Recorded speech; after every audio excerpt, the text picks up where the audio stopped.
Good evening students, welcome to my YouTube channel mathematics with अवीगल। So students, अपना topic चल रहा है इंटीग्रल, समाकलन हम पढ़ रहे हैं। और करंट में जो हम पढ़ रहे हैं वो हम पढ़ रहे हैं निश्चित समाकलन, डिफाइनाइट इंटीग्रल।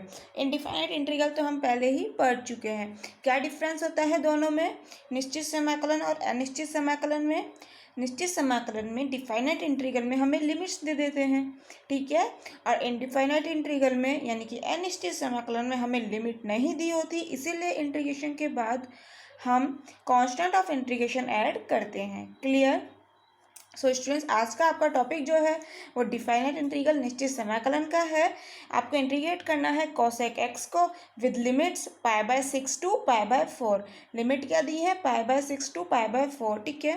सो स्टूडेंट्स, जब हमने अनिश्चित समाकलन इनडिफाइनाइट इंटीग्रल पढ़ा था तो आपको याद होगा कोसेक एक्स का इंटीग्रेशन क्या होता था और क्या कैसे निकालते थे, याद है हमने किस तरह से निकाला था? बिल्कुल उसी तरह से स्टूडेंट्स यहाँ भी हम इंटीग्रेशन उसका निकालेंगे और बाद में लिमिट्स अप्लाई कर देंगे।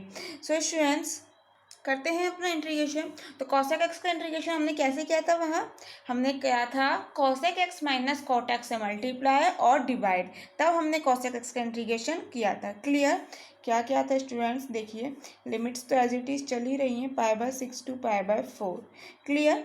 कॉसेक एक्स का इंटीग्रेशन करने के लिए आपको कॉसेक एक्स तो एज इट इज़ आ जाएगा, cosec x minus cot x minus cot x, ठीक है। मल्टीप्लाई कर देना है इससे और डिवाइड में भी यही आ जाएगा, कॉसेक एक्स माइनस आपका कोट एक्स। क्लियर? और आपका d x as it is, ठीक है। नाउ हमने करना है कॉसेक एक्स को माइनस कॉट एक्स को टी मान लेना है। क्या करना है हमें? Cosec x minus cot x, इसे आपने टी मान लेना है, एक अलग वेरिएबल हमने टी मान लिया, ठीक है।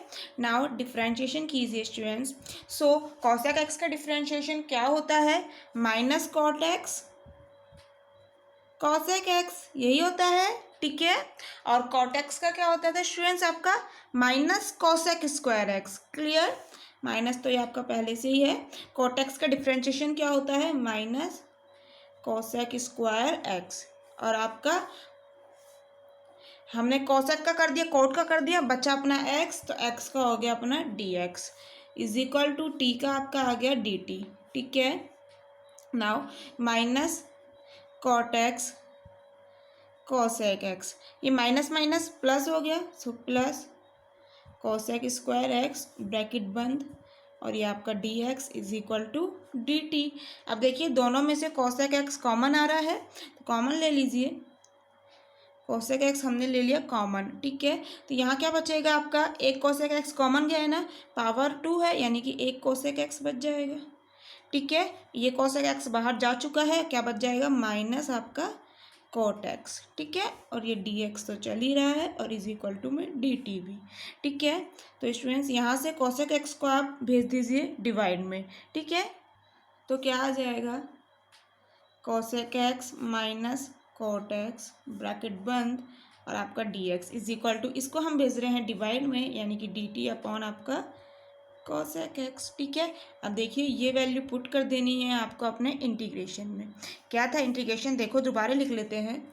आपका इंटीग्रेशन चल रहा था π/6 to π/4 cosec x minus cot x upon में यही same term cosec x minus cot x, ठीक है। यही था अपना एज इट इज और ये आपका डी एक्स। तो देखो cosec x minus cot x D x, इसकी वैल्यू आपने क्या पुट कर देनी है? D t upon cosec x. तो आपका क्या आ जाएगा इंटीग्रेशन? π/6 टू π/4, इस वाले टर्म की जगह हम लिख रहे हैं D t upon cosec x, ठीक है। बच्चा ये और ये, तो इस कॉसेक एक्स को एज इट इज़ लिख लो, ये आपका आ गया कॉसेक एक्स, ठीक है। और ये कॉस, देखो चाहते तो स्टूडेंट्स यहाँ पर इसको डिवाइड में नहीं भेजते तब भी हो जाता, क्योंकि cosec x bracket cosec x minus cot x और ये आपका dx, यही टर्म है। इसके कंप्लीट की जगह आप लिख देते dt, ठीक है। और नहीं करा तो भी कोई फर्क नहीं पड़ रहा, ये cosec x से ये वाला cosec x कैंसिल हो जाना है, ठीक है। तो इसकी जगह हमने लिख दिया ये वाला टर्म, ये cosec x आपका एज इट इज, और अपॉन में cosec x minus cot x, इसको तो हमने t ही माना है। cosec x minus cot x को तो t माना हुआ है ना, तो इसकी जगह लिख दिया अपन ने t। तो इस cosec x से ये cosec x कैंसिल हो गया, क्या बच गया, pi by 6 to pi by 4, ठीक है, डी टी अपॉन टी। तो 1/t और ये आपका डी टी। 1/t क्या होता था स्टूडेंट्स, इंटीग्रेशन इसका log t। फार्मूलाज याद है ना, जो हमने अनिश्चित समाकलन इंडिफिनिट इंटीग्रल में पढ़े थे, वो सभी फार्मूलाज यहाँ भी यूज़ होंगे, ठीक है। ऐसा नहीं है फार्मूलाज चेंज हो जाएंगे, वही रहेंगे। और आपका लिमिट क्या है, pi by 6 to pi by 4, ठीक है। नाउ टी की वैल्यू पुट कर देनी है। टी आपने क्या माना हुआ है, cosec x minus cot x, तो लिख दो टी की वैल्यू, क्या आ जाएगा, log cosec x माइनस आपका cot x, ठीक है, with limits pi by 6 to pi by 4। अब लिमिट्स अप्लाई करनी है, तो कैसे अप्लाई करते थे, पहले अपर लिमिट, फिर माइनस आता था और फिर लोअर लिमिट, ठीक है। तो क्या आ जाएगा, log अपर लिमिट अप्लाई कर रहे हैं, मतलब जहाँ भी x लिखा है उसकी जगह अपर लिमिट यानी कि पाई बाय 4 लिख देनी है।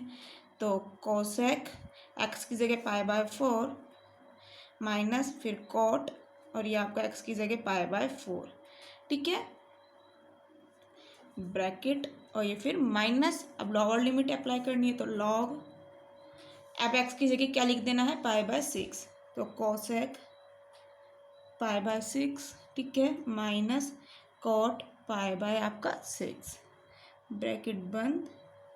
नाउ क्या याद होना चाहिए, वही जो मैं हर बार कहती हूँ, टिग्नोमेट्री आपकी टेबल जो होती है टिग्नोमेट्री की, जहाँ 0 से 90 तक के एंगल लिए होते हैं और साइन, कॉस, टेन, कॉट, सेक, कोसेक सभी की वहाँ वैल्यूज़ दी होती हैं। क्या याद है आपको वो वैल्यूज़? मैंने आपसे पहले भी कहा स्टूडेंट्स, अगर इंटीग्रेशन पढ़ रहे हो तो टिग्नोमेट्री पहले पढ़ा होना चाहिए, ठीक है, क्योंकि वो चीज़ यहाँ यूज़ आती है।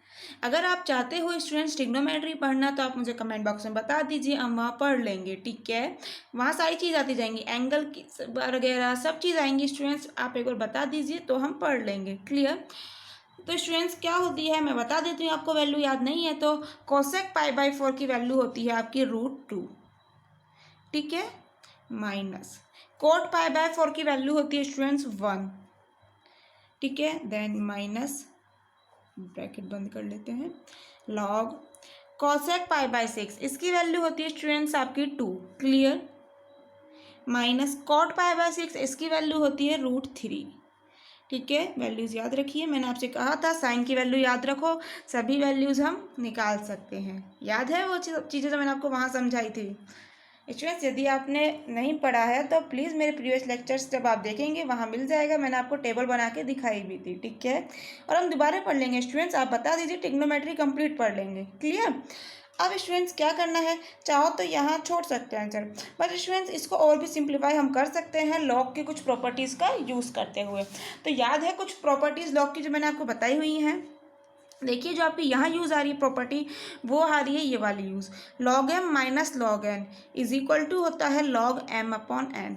देखिए स्टूडेंट्स आपके क्वेश्चन में क्या है, log √2 माइनस 1 यानी कि ये कंप्लीट है आपका m, क्लियर, फिर माइनस है और फिर log और ये n यानी कि ये आपका है n, ये आपका n की तरह बिहेव कर रहा है, ये m। तो क्या ये वाली प्रॉपर्टी नहीं यूज़ कर सकते, log m minus log n किसके बराबर होता है, log m अपॉन n, यानी कि क्या आ जाएगा आपका log m अपॉन n यानी कि √2 माइनस 1 अपॉन में n यानी कि 2 माइनस √3। और अब ये आ चुका है आपका आंसर, क्लियर।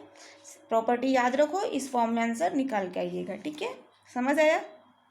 अगर कोई भी क्वेरी हो, डाउट हो, किसी भी स्टेप में प्रॉब्लम हो तो कमेंट बॉक्स में आप पूछ सकते हैं स्टूडेंट्स, ठीक है। समझ आया स्टूडेंट्स आप लोगों को, ठीक है। नेक्स्ट लेक्चर में मिलते हैं स्टूडेंट्स कुछ और इंटीग्रल के क्वेश्चंस के साथ। Bye bye.